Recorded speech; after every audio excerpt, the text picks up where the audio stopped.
Çöçek, buğa. Bir buğa östenge su işkili beripdi-de, yoğan ve şaxlap ketken müngüzünün sayısını görüp nahaytı zoxlanıptı.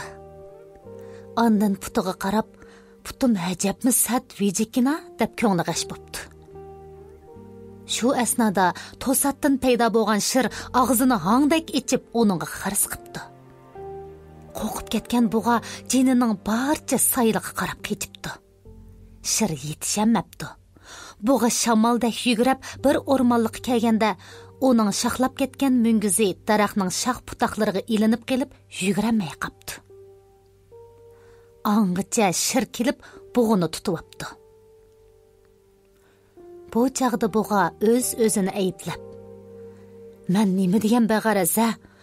Men yaratmagan putum jinimni qutuldirgan edi. Men tamanna aylagan mungizim meni baloga tiqdi." Hey, deb hasrat chekibdi.